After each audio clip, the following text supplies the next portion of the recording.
तो एक और महत्वपूर्ण सीट छत्तीसगढ़ की राजनांदगांव, जिस पर हमने अपडेट लिया और वोटरों की संख्या देखकर तो लग रहा है कि वहां पर भी अच्छी खासी वोटिंग होगी। एक एक करके प्रतिक्रिया ले लेते हैं। पहले मुरारी जी से विश्लेषण, उसके बाद मुद्दों पे आ जाएंगे।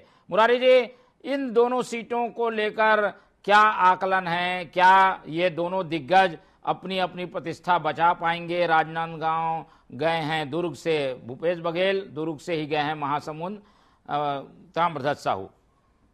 मोहन जी, आपके टीवी 24 के सभी दर्शकों को फिर से मेरा राम राम। आपने जिस ढंग से राजनांदगांव लोकसभा और महासमुंद लोकसभा की तस्वीर दिखाई, उससे ये निश्चित रूप से साबित होता है कि महिलाएं बढ़ चढ़कर वोटिंग में भाग ले रही हैं। और कई महिलाएं तो ये बोल रही कि हम एक एक घंटे से लाइन में हैं। इसका मतलब ये हुआ, एक महिला तो छत्तीसगढ़ी बोली कि अब बड़ थकासी लागत है, मतलब वो थक चुकी है, परेशान हो चुकी है। लेकिन उसके बाद भी महिलाएं अपने अधिकार को और अपने कर्तव्य को पुरुषों से ज्यादा समझती, इसलिए वोटिंग प्रतिशत भी महिलाओं का ज्यादा आता है। ये हम सब शुरू से देख रहे हैं। अब बात करते हैं राजनांदगांव की। राजनांदगांव में निश्चित रूप से छत्तीसगढ़ की सबसे हाई प्रोफाइल सीट बन चुकी है, क्योंकि कांग्रेस के पूर्व सीएम, कांग्रेस के एक बड़े नेता भूपेश बघेल जी यहां से चुनाव लड़ रहे हैं।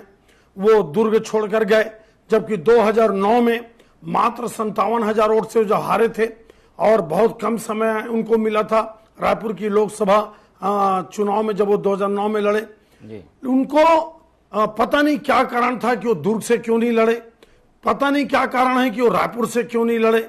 जबकि कांग्रेस, मेरे पास तो ये भी इंफॉर्मेशन है कि कांग्रेस के बड़े नेता ये चाहते थे कि वो रायपुर लड़े, क्योंकि रायपुर लड़ते तो रायपुर की एक राजधानी है, इसका संदेश 11 सीटों पे जाता।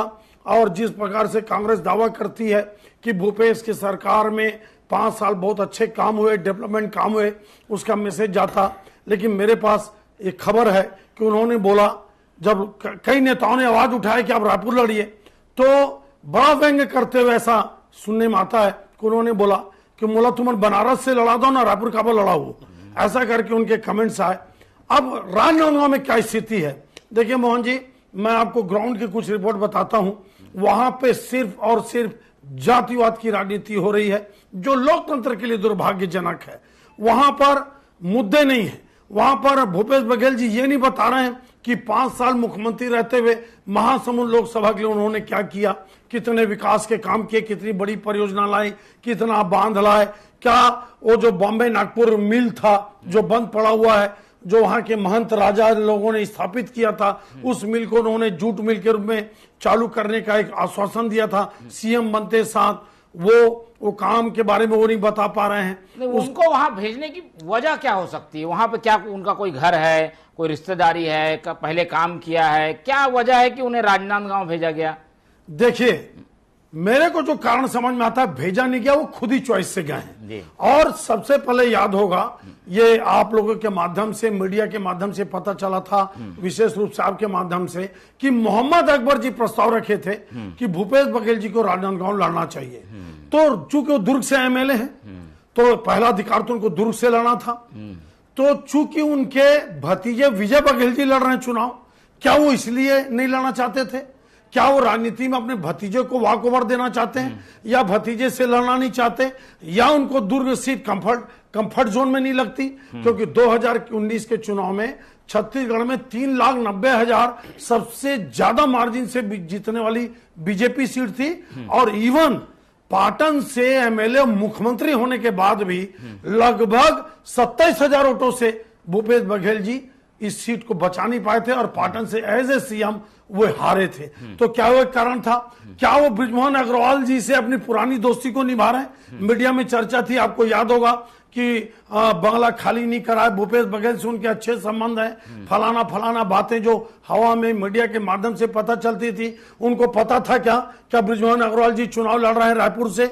तो कुल मिलाकर महासमुंद लड़ नहीं सकते थे, क्योंकि महासमुंद का अपना कैरेक्टर है, महासमुंद का अपना एक तौर तरीका है। वहां पर आपको मालूम है, अजीत जोगी जी जैसे नेता चुनाव हार चुके, तो भूपेश बघेल जी हिम्मत नहीं दिखा पाए। वो खुद ही जाना चाहते थे कि उनको ये लगा कि यहाँ पे मोहला मानपुर स्ट्रांग कांग्रेस का बेल्ट है, खुद जी स्ट्रांग कांग्रेस का वोल्ट है। फिर वो मोहम्मद अकबर की रणनीति पर बहुत विश्वास करते हैं। मोहम्मद अकबर जी ठीक है, आज सामने नहीं है, लेकिन पर्दे के पीछे पूरी रणनीति मोहम्मद अकबर की है। नवाज खान जिला सहकारी बैंक का वो अध्यक्ष बना है, ये अलग बात है कि यही लायबिलिटी, यही मुद्दे भी हैं। हाँ देखिए, यही लायबिलिटी ना बन जाए, क्योंकि आज आप देखिए डिप्टी सीएम का बयान है कि आपका एक वोट राजनांदगांव लोकसभा का, आपका एक वोट एजाज ढेबर और नवाज खान और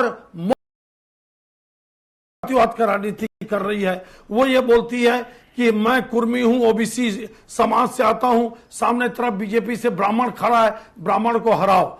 और यही राजनीति ग्राउंड में चल रही है मोहन जी। ना वहां पे बीजेपी और कांग्रेस के मुद्दे पे भूपेश बघेल जी चुनाव लड़ रहे हैं, ना संतोष पांडे के 5 साल की नाकामियों या अच्छाइयों जो भी वो विषय है उस पर लड़ रहे हैं। कुल मिलाकर जातिवाद में राजनांदगांव की सीट है। अब आइए आप महासमुंद में। जी जल्दी। महासमुंद में बहुत शार्ट में बता रहा हूं। भारतीय जनता पार्टी ने बहुत अच्छा स्टेप उठाया जब हमने एक साहू एमपी का टिकट काटकर ओबीसी समाज से ही किसान, मजबूत किसान समाज से आने वाली रूप कुमारी चौधरी जो जिला अध्यक्ष शिवपुर एमएलए थी उसको टिकट दिया। अब वहां पे ताम्रध्वज साहू जी जो वहां के प्रभारी मंत्री भी रहे, अब उनका और रूप कुमारी चौधरी का सीधा मुकाबला है। ताम्रध्वज साहू जी सिर्फ साहू वोटों के भरोसे चुनाव लड़ रहे हैं, और वो भी राजिम, कुरुद, धमतरी और महासमुंद में उनका फोकस है। लेकिन मैं आपको बता रहा हूं, जातिवाद की राजनीति छत्तीसगढ़ में न चली है न चलेगी। आपके कर्म, आपके काम, आपके डेवलपमेंट, आपके इशू पे ही वोट पड़ेगा। बिल्कुल।